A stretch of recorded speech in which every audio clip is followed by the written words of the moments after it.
আমার কোয়ার্টারের মধ্যে হয়েছে চুরি। হ্যাঁ, তোমরা ঠিক শুনছো। কে করছে আর কিতা এরকম জিনিস আমার কোয়ার্টার থেকে চুরি করলো? মার রিয়াকশন এরকম কি লিগাসলো আমার কোয়ার্টার দেখার পর। আর আমি কি লিগাসকে এত পরিমাণে স্যাড আছিলাম, আমি কি একটা জিনিস নিতে ভুলেছিলাম যার কারণে আমার রাত্রেবেলা আবার যাওয়ান লাগছে স্টেশনের মধ্যে।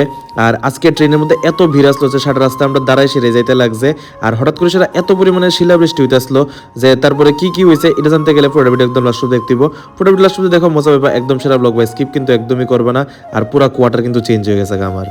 Agartala Agartala Tripura north east. Hello guys, welcome back to my channel. কেমন আছো? আশা করি সবাই ভালো আছো, আমি ভালো আছি। হ্যাঁ মহাদেব সবাই সকালবেলা ঘুম থেকে উঠছি, উঠে সেরাই দেখলাম জিমির মন ভাই প্রচন্ড খারাপ, কারণ আমি আজকে যামুগা পানিসাগর। আর আমি পানিসাগর যামুগা, এটা কি জিমির মন কি খারাপ হইতো না নি? আর বেশি আরো খারাপ হয়েছে কারণ আমার লগে যাইতেছিল আমার মা, ঠিক আছে? তো আমি আর আমার মা যাইতেছিলাম, যার কারণ তোমরা জানো আমার কোয়ার্টার অবস্থা প্রচন্ড খারাপ আছিল, যেটা ঠিক করণ লাগলো হইলে। তো তাড়াতাড়ি করে সে তাইস করে সে আজকে বাইক লিয়ে না, আজকে যাইতেছিলাম অটো নিয়ে সেরা সোজা হয়ে পড়লাম স্টেশনের মধ্যে। আর সঙ্গে আসলো বাবাও আসলো, মাও আসলো। আর আমার মনটা আসলো বেতালা খারাপ ভাই। আমি কারণ তাইসে আইতে আইতে আমার যে ওয়ালেট আছে, আমি ওয়ালেট আনতে ভুলে গেছি গা। এটার মধ্যে সব টাকা আসলো, সব মানে যা যা ইম্পর্টেন্ট ডকুমেন্ট আসলো সব এটার মধ্যে আসলো। আমি তাইস করে সে আইতে আইতে আমি ভুলে গেছি গা। এটা নিয়ে সে একটু গালি খাইতেছিলাম। তো যাই হোক, আই বললাম আমি স্টেশনের মধ্যে। আর ব্যাগ টেক নিয়ে সেরা এত পরিমাণে ব্যাগ আসলো, কারণ মা গেলে কিন্তু অনেক ব্যাগ যাওয়ান লাগে, ঠিক আছে, লয়ে সেরা।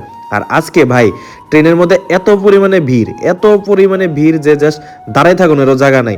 আমি তো দাঁড়াই থাকুনেরও জায়গা পাইছি না, এত পরিমাণে ভিড় আসলো। প্রত্যেকটা মানুষ ঠেলা ঠেলি। আর এটা জাস্ট যুগেন্দ্রনগর উঠে সেটা তো আরও ট্রেন ফুল। আর আমি জাস্ট জায়গা পাইছিলাম কুমারঘাটে আয়েসেরা, ঠিক আছে? কুমারঘাটও না, কুমারঘাটের পরে স্টেশন মানে পেচারতলা আয়েসেরা মনে জায়গা পাইছিলাম। একটা দুইটা স্টেশন শুধু বইছি, বসে তারপরে আই বললাম পানিসাগরে। কারণ আমার এখন যাইতে হইব পানিসাগর। আর এত ব্যাগ টেক নিয়ে সেরা ভাই যাওন কিন্তু অনেকটা ইম্পসিবল ব্যাপার। তো এখানে দেখলাম যে আমার গাড়ি অলরেডি এখানে আসিল। তো গাড়ি যেহেতু এখানে আসিল, তো গাড়ি নিয়ে সেরা সোজা আমি যাইতেছিলাম গা কোয়ার্টারের দিকে। আর কোয়ার্টারে যাইতে যাইতেই দেখা লাইলাম যে এত সুন্দর করে সেটা সাজানো আসলো, ঠিক আছে? আমি তো দেখছি মা তো অনেকদিন পরে আইসে, তো দেখলো দেখে সেটা একদম একটা স্মাইলি আলাদা আসলো, কারণ কোয়ার্টার ভাই পুরা চেঞ্জ হয়ে গেছিলো গা, পুরা শেভ আসলো। আর আমার অবস্থা আসলো পুরো খারাপ, কারণ 2-3 ব্যাগ লইয়ে সেরকম যাইতেছিলাম। আর এত ভাই মানে কোয়ার্টার মধ্যে যাই সেরে তো দেখি মা কাজ করানো আরম্ভ করেছে। যাইতে না যাইতে তো আমি কোয়ার্টারে গেলাম, যাই সেটা স্নান টান করলাম, কারণ যেহেতু আমরা যাইতে অফিসে। তো স্নান টান করে সেরা এখানে ভাতটাত খাই সেরা। এটা হচ্ছে লাস্ট একটা লুক কোয়ার্টার দেখালাম। মানে এটা হচ্ছে আমি থাকতে আর কি এমন অবস্থা আসলো, মানে কিতা পুরা অজীব টজীব হয়ে গেছিল, পুরা একদম ঘর গুছানো টুছানো কিছু নাই। আয়া সেরা দেখবা যে এটা পুরো কমপ্লিটলি নিউ হয়ে গেছে, ঠিক আছে? তো এখানে আমি সানটান করে সেরা রেডি হয়ে সেরা যাইতেছিলাম অফিসের মধ্যে, কারণ অফিসে আসলো কিছু কাজ। কারণ যেহেতু এখন তোমরা জানো যে বৃষ্টির সিজন, তো এটার মধ্যে একটু আমরা কাজটা একটু কিন্তু একটু ডাবল হয়ে যায়, ঠিক আছে? মানে অনেক পরিমাণে হিউজ অ্যামাউন্টে কাজ বেড়ে যায়। অফিসে গেলাম, অফিসে সেরা কিছু কাজ টাজ আসছিল, এডি করতেছিলাম, চাটা খাইলাম, খাই সেরা সোজা গেলাম কন্ট্রোল রুমের মধ্যে চেক করতে যে সবকিছু ঠিক আছে কিনা। কারণ খুব দূর পরে পরে কিন্তু কারেন্ট যাইতেছে আইতেছে, কারণ এত পরিমাণে বৃষ্টি, এত পরিমাণে ঝড় ভাই, কিছু কোণের মতো না। যেখানে চা খাইতে খাইতে কিছু কাজ টাজ করতেছিলাম, তারপর হঠাৎ করে সেটা দেখি এখানে ভাই শিলাবৃষ্টি হইতেছিল। তো তোমরা এখানে হয়েছে একটু নিশ্চয়ই জানাবা। আমার জানা মতো তো সবখানে হয়েছে, আগরতলাতে হয়েছে, ধর্মনগর হয়েছে। আমার তো লাগতেছে যে নর্থ সাইড একটু বেশি হইতেছে, মানে ধর্মনগর, কুমারঘাট, পানিসাগর এই সাইডে তো প্রচন্ড পরিমাণে বৃষ্টি হইতেছে। এত পরিমাণে বৃষ্টি ভাই, আগরতলা কিন্তু এরকম পরিমাণে বৃষ্টি হইতেছে না যত পরিমাণে এখানে বৃষ্টি হইতেছে। প্লাস শুধু বৃষ্টি না, একদম প্রপার শিলাবৃষ্টি হইতেছিল, মানে উপরের দিকে লাগতেছে যে একদম স্নোফলের মতো বরফ পড়তেছিল ভাই। এত পরিমাণে বরফের মানে টুকরার মতো পড়তেছিল, এত পরিমাণে শিল পড়ছে, পুরো সাদা হয়ে আসছিল ভাই।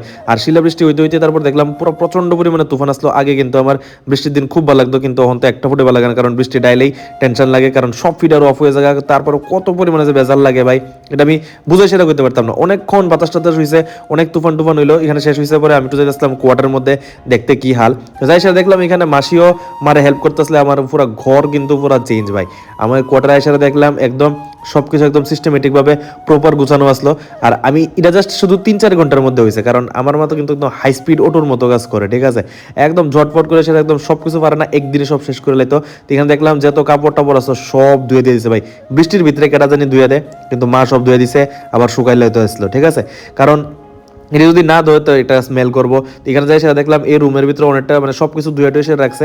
আর একদিন আমি তোমরা পুরো কোয়ার্টার ট্যুর দেবো, এখন প্রেজেন্টে কত সুন্দরভাবে রাখানো আছে। এটা তো তারপরও একটু উল্টাপাল্টা হয়ে গেছিল, কারণ যেহেতু সব এক লোক হইতো না। তো যেহেতু একটু সন্ধ্যার সময় ছিল, টিফিন টিফিন করতে দিব, এখান থেকে নিলাম একটু লুচি টুচি নিয়ে সেটা তারপরে আইতেছিলাম আমি ইয়ার মধ্যে কোয়ার্টারের মধ্যে। তখন দেখলাম যে আমার জানি কোয়ার্টার থেকে কেটা জানি ভাই চুরি করে সেটা লেগে গেছে একটা বাল্ব। ভাই আমি তো ভাবতে পারছি না বাল্ব কেটা চুরি করে ভাই, এটা দেখে সেটা তো আমি পুরো আজীব মানে শখ হয়ে গেছিলাম কাছে। বাইরের থেকে একটা বাল্ব চুরি করে সেটা লেগে গেছে, এটা তো যদিও মানে কেটা করে ভাই, এত চিন্দি চোর কেটা হইতে পারে একটা বাল্ব নিয়ে যা। তো যাই হোক এখানে বাজার থেকে একটা বাল্ব নিলাম, নিয়ে আইনা সেটা আবার লাগাইছি নতুন একটা বাল্ব। তো যে চুর দেখতেছো দেখো, এবার যদি লো ভাই ঠ্যাং কিন্তু ভেঙে গেল ভাই, ঠিক আছে।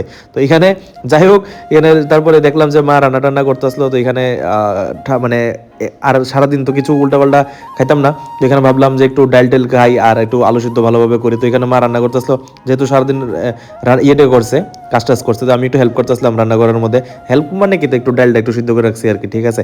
তো আর এখানে যা যা জিনিস আছিল এটি দেখো পুরো প্রপার গুছাই না ভাই, একদম সিস্টেমেটিকভাবে সব কিছু লাগাই রেখা দিছে। আর এখানে ডাল রান্না করতে করতে হঠাৎ করে সেটা খবর পাইছি যে বাবা আইতাছে, ঠিক আছে। কিলিগা আইতাছে, কারণ আমি যে ওয়ালেটটা ভুলে গেছিলাম গা, তো বাবা কইলো যে চল আমি আয়া পড়ি, তো একদিন আমি তোর এখানে থাইকো যামুগা, আর এখানে তোর কোয়ার্টারও দেখালাম, ঘুরে হলাম। আমি কই, ঠিক আছে, ওয়েল ফাইন অ্যান্ড গুড। তো এটা লিগা যেহেতু আমি যেটা নিয়ে গেলে তখন বাবা আমার নিয়ে যা, তো এটা আমার ডিউটি, আমার পানি সাগর আছে, তো তখন তো আমার আনতে হইব, ঠিক আছে না। তো আমি আমার একটা স্টাফের বাইক নিয়ে সেটা গেলাম গা স্টেশনের মধ্যে। তো স্টেশনে যাই সেটা দেখি অলরেডি ট্রেনও আয়া পড়ছে। তো এখানে দেখলাম বাবারে নিলাম, নিয়ে সেটা রিসিভ করে সেটা আয়া পড়লাম কোয়ার্টার দিকে। আর আজকে ভাই ট্রেনটা কিন্তু একদমই লেট হয়েছে না, অন্য দিনের মতো যে লেট হয় এরকম একদমই হয়েছে না। তো যাই হোক, তো বাবার নিয়ে সেটা সোজা আয়া পড়তেছিলাম কোয়ার্টার দিকে। বাবা অনেক বছর আগে আইছিল, মানে অনেক বছর না, 1.5 বছর আগে আইছিল, তারপরে আর আইছে না। তো আজকে আইছে, তো আইসে পরে দেখি মা তো তারপর কত কিছু রান্না করে লেছে। এখানে আলু ভাজা আসলো ভাই, তারপরে ডাল আসলো, আরো মাছের তরকারি কত কিছু আসলো। তো 3 জন বয়ে গেছি গা একদম সেরাভাবে এখানে খাইতে। তো আজকের দিনটা এরকমই আসলো, কারণ বাবা আউন লাগছে, কারণ আমার ওয়ালেটটা ভুলে গেছিলাম গা। তো ওয়ালেটটার লিগা শুধু বাবা একমাত্র আগরতলা থেকে আবার পানিসাগর আইছে। তো কালকে আবার যাইবো গা। তো এটি আসলো আজকে আমার সারাদিনের ভিডিও। আই হোপ তোমরা অনেকটা বেশি মজা করছো। এরকম ভিডিও যদি আরো লাগে, এরকম ইনফরমেটিভ ভিডিও আরো আইতে থাকবো প্রত্যেক দিন 6টার সময়। তো till that, tata bye bye, good night sayonara, thanks for watching, good by.